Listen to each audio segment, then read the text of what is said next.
السلام علیکم اسٹوڈنٹس، آج ہم second year English book 2 lesson number 10 کریں گے، دا جیول آف دا ورلڈ، یعنی کہ دنیا کا نگینہ۔ اس میں وہ ہمیں بتا رہے ہیں کہ دو خاندان تھے دمشق میں، بنی امیہ اور عباسی خاندان۔ جو عباسی خاندان ہے اس نے بنی امیہ کے خاندان کو شکست دی اور دمشق پہ یعنی کہ اپنی حکومت قائم کر لی، خلافت اپنی قائم کر لی۔ تو اب جو بنی امیہ کے خاندان کے کچھ لوگ جوان کچھ بھاگے تھے، بچ کے نکل گئے تھے وہاں سے۔ اس میں ایک عبد الرحمن ہے جو کہ 20 ایئرس کے تھے، وہ کافی اچھے، کافی بہادر، کافی خوبصورت، اور ان کے ریڈ کلر کے بال ہوتے تھے۔ وہ یہاں سے بچ کے نکلے اور اسپین کی طرف گئے، اور وہاں پہ جا کر انہوں نے اپنی بادشاہی کی۔ اور جو ان کی نکلنے کی داستان ہے، یا جب وہ نکلے تو ان کا بڑے مزے کا سین یہ ہوا کہ کیا کہتے ہیں، وہ ایک کیمپ میں تھے دریا کے کنارے، تو وہاں پہ جو ہے عباسی خاندان کے لوگ آ گئے۔ تو انہوں نے یہ عبد الرحمن نے اور ان کا چھوٹا بھائی جو 13 سال کا تھا، انہوں نے دریا میں چھلانگ لگا لی کہ ہم دریا کے دوسرے کنارے چلے جاتے ہیں۔ تو چھوٹے بھائی کو ڈر لگ رہا تھا، تیرنا نہیں آتا تھا صحیح، تو اوپر سے عباسی خاندان کے لوگوں نے کہا کہ اگر تم واپس آ جاؤ گے تو ہم تمہیں زندہ چھوڑ دیں گے۔ لیکن عبد الرحمن کو پتہ تھا کہ اگر ہم واپس جائیں گے تو یہ ہمیں مار دیں گے، لیکن اس کے چھوٹے بھائی کو نہیں سمجھ آئی اور وہ واپس چلا گیا، جس کو انہوں نے مار دیا۔ اور جو عبد الرحمن ہے وہ دوسرے کنارے دریا کے پہنچ گئے اور بچ گئے۔ اور اس کے بعد وہ جو ہے فلسطین سے ہوتے ہوئے جو ہے اور اسپین سے ہوتے ہوئے سوٹا پہنچ جاتے ہیں، اور وہاں پہ جو ہیں کیا کہتے ہیں اپنے ایک رشتہ دار کے ہاں وہ ٹھہرتے ہیں۔ اور پھر وہاں پہ ان کو پتہ لگتا ہے کہ دمشق کے کچھ سپاہی ہیں، کچھ افواج ہیں، تو وہ ان کے پاس جاتے ہیں اور ان کی کیا کہتے ہیں قیادت کرتے ہیں۔ وہ ان کو ایکسیپٹ بھی کر لیتے ہیں کہ ایز اے لیڈر کہ آپ ہماری قیادت کریں، اور وہ آہستہ آہستہ پورے جو ہے اسپین میں قبضہ کر لیتے ہیں، یعنی پورے اسپین میں حکومت کر لیتے ہیں۔ اس کے بعد جو عباسی خاندان کا خلیفہ ہے وہ اپنا گورنر بھیجتا ہے عبد الرحمن کے پاس۔ تو عبد الرحمن جو ہے وہ 2 سال بعد اس کو ایک گفٹ دیتا ہے، جس میں اسی گورنر کا سر، یعنی کہ اس کو قتل کر کے اس کا سر جو ہے وہ ایک کالے تھیلے میں ڈال کے اس کے سر کو نمک اور کافور میں، یعنی کافور اس خوشبو کو کہتے ہیں نا جو مرے ہوئے لوگوں کو یعنی کفن پہ لگائی جاتی ہے، وہ لگا کے ان کو بھیج دیتے ہیں۔ تو وہ پھر جو خلیفہ ہوتا ہے وہاں کا، تو وہ کہتے ہیں شکر ہے خدا کا کہ ہمارے اور اس عبد الرحمن کے راستے میں ایک سمندر آتا ہے، ورنہ ہمارا بھی وہ یہی حال کرتا، یعنی ہمیں بھی وہ مار دیتا۔ اس کے بعد وہ کہہ رہے ہیں کہ عبد الرحمن نے جو ہے وہ 40,000 کی افواج تیار کی، اور 757 میں جو ہے اس نے اپنے آپ کو امیر کا خطاب دیا۔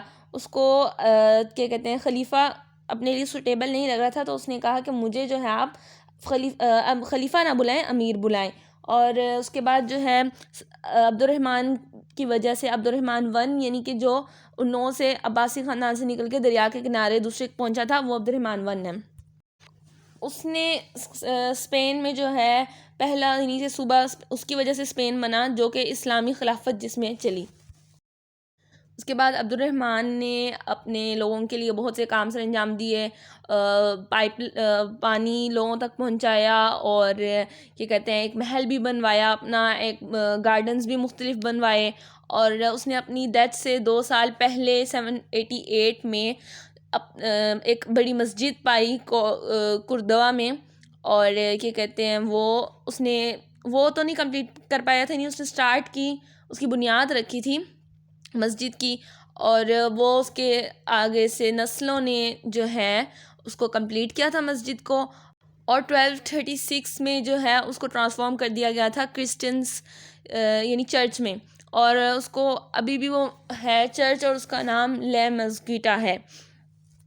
اب کردوا میں اس نے 700 مسجدیں، 300 پبلک ٹوائلٹس اور ایک محل تیار کروایا جس کا نام الزہرا تھا، جس میں 400 کمرے تھے، جو کہ گارڈز وغیرہ کے لیے اور غلاموں کے لیے، یعنی وہ پیلس یعنی وہ محل اس نے تیار کروایا تھا۔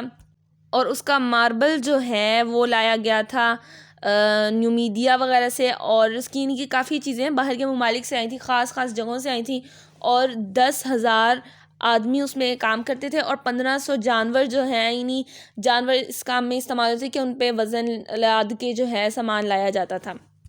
اور الزہرا کو اس نے سیو کرنے کے لیے اس کے ارد گرد 3750 باڈی گارڈز ہائر کیے تھے اس نے وہاں پہ لگائے، اور تاکہ اس کی حفاظت ہو پائے. اور ان کا رائل ریونیو جو تھا وہ 62,45,000 دینار ہوتا تھا، جس میں سے تیسرا حصہ جو ہے وہ آرمی کو جاتا تھا اور کچھ حصہ جو ہے وہ عام لوگوں کو جاتا تھا. اور عبد الرحمن 1 جو ہے وہ 73 یعنی 73 سال کی عمر میں ان کی وفات ہو گئی تھی. پھر عبد الرحمن 3 جو ہے وہ آئے تھے 912 ایئر میں، اور انہوں نے جو ہے یہ 23 ایئرس کے تھے. انہوں نے اپنے کھوئے ہوئے صوبے، یعنی کہ جو صوبے جن صوبوں پر عباسی خاندان وغیرہ نے قبضہ کر لیا تھا، ان کو اس نے فتح کیا دوبارہ، اور اس کی حکومت جو ہے وہ 50 سال تک رہی، 912 سے 961 عیسوی تک. اور اس نے اپنے آپ کو خلیفہ کہلوایا تھا، امیر سے خلیفہ. اس کے زمانے میں جو ہے کرودا جو شہر ہے وہ یورپ کا سب سے بہترین اور مہذب شہر بن گیا تھا. اور اس نے یہاں پہ 70 لائبریریز 70 لائبریریاں، بک شاپس اور بہت سی مسجدیں اور محل یہاں پہ بنائے، اور لوگوں کی کیا کہتے ہیں کتابیں لوگوں کو مہیا کی لائبریریز کے ذریعے، مساجد بنائیں. اور یہ کہہ رہے ہیں کہ لندن میں اس وقت جب یعنی کہ لیمپس اتنے زیادہ نہیں ہوتے تھے، تو لوگ اپنے گھروں کے باہر جو لیمپس تھے وہ جلاتے تھے، اور وہ بہت خوبصورت نظارہ لگتا تھا. یہ لندن اور پیرس وہ شہر ہے جہاں پہ جب بارش ہوتی تھی تو گھٹنوں تک جو ہے وہ کیچڑ اکٹھا ہو جاتا تھا، یعنی گھٹنوں تک ہمارے گھٹنے بھی کیچڑ میں ڈوب جاتے تھے، یعنی گھٹنوں تک پانی آ جاتا تھا. اب اسپین میں جو ہے انہوں نے لیدر کا کام بھی کروایا، اور کیا کہتے ہیں وول اور ریشم کا کام ہوا. اور دمشق جو ہے وہ سب سے زیادہ اس اپنی تلوار بنانے کی مہارت سے بہت زیادہ مشہور ہوا تھا. اب اسپین میں مسلمانوں نے جو ہے وہاں پہ فصلیں اپنی دریافت کروائیں، پھلوں کی، چاولوں کی، مختلف پھلوں کی، پھولوں کی، مختلف چیزوں کی. اور وہاں پہ ایک بہت مشہور گارڈن تھا، باغ تھا، جس کا نام جنرل لائف تھا، جو کہ عربک ورڈ جنت العریف سے لیا گیا ہے. اور وہاں اسپین میں مسلمان جو ہیں وہ زراعت اور صنعت میں بہت زیادہ جو ہے اہم کردار ادا کر رہے تھے، اور ایکسپورٹ کرتے تھے چیزیں جو ان کی بچتی تھی، زیتون، تیل، کاٹن وغیرہ. اور جو سب سے زیادہ دمشق کے ساتھ اس نے کی تھی اپنی تجارت، بغداد کے ساتھ اور مکہ کے ساتھ، یعنی ان 3 جگہوں پہ سب سے زیادہ اس نے اپنی تجارت کی، اپنی سامان بیچا. اور مسلمان اس وقت جو ہے ان لوگوں کو دریا کا علم اتنا زیادہ تھا، سمندروں کا علم، کہ آج بھی جو مختلف نام یوز کیے جاتے ہیں، ایڈمائرل، ارسنل، ایوریج اور کیبل وغیرہ، وہ انہی کی وکیبلری سے لیے گئے ہیں. اور وہاں کی گورنمنٹ نے پوسٹل سروس یعنی کہ خطوط پہنچائے، یعنی کہ اس کام کو آسان کیا، اور دینار کو گولڈ یونٹ کہلوایا اور درہم کو سلور یونٹ. اور وہاں پہ جو کرسچنز تھے، عیسائی تھے، وہ ان لوگوں کے اپنی کوئی کرنسی نہیں تھی، تو وہ دینار اور درہم ہی استعمال کرتے تھے. پھر عبد الرحمن 3 کے بعد جو ہے الحاکم آیا، اور وہ ایک اسلامی اسکالر تھا، اور اس کو پڑھنے لکھنے کا بہت زیادہ شوق تھا. اس نے 27 فری اسکولز یعنی کہ کھولے، اور کردوا میں یونیورسٹی آف کردوا کھولی، مسجدیں کھولی مختلف.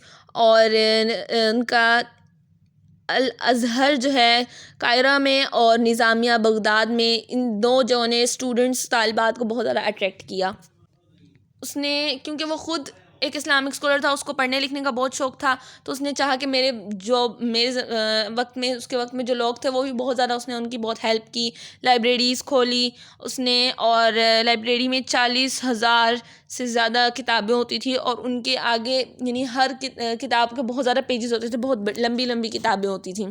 الحاکم کو بہترین اسکالر مسلم خلیفوں میں سے شمار کیا جاتا ہے. اور اس زمانے کے بارے میں ڈچ اسکالر ایک ہیں ڈوزی، انہوں نے کہا کہ وہ اس زمانہ ایسا تھا جہاں پہ ہر کوئی پڑھا لکھا تھا، یعنی کہ اس وقت کا لٹریسی ریٹ، یعنی بہت سے لوگ اس وقت پڑھے لکھے تھے، اور وہ اسی ملک کو، اسی جگہ کو جیول آف دا ورلڈ کہا گیا ہے، جو کہ لوگوں کو اٹریکٹ کرتی تھی اپنی طرف. ٹھیک ہو گیا، نیکسٹ چیپٹر ہم انشاءاللہ نیکسٹ ویڈیو میں کریں گے. تب تک کے لیے اپنا خیال رکھیے گا. السلام علیکم ورحمۃ اللہ.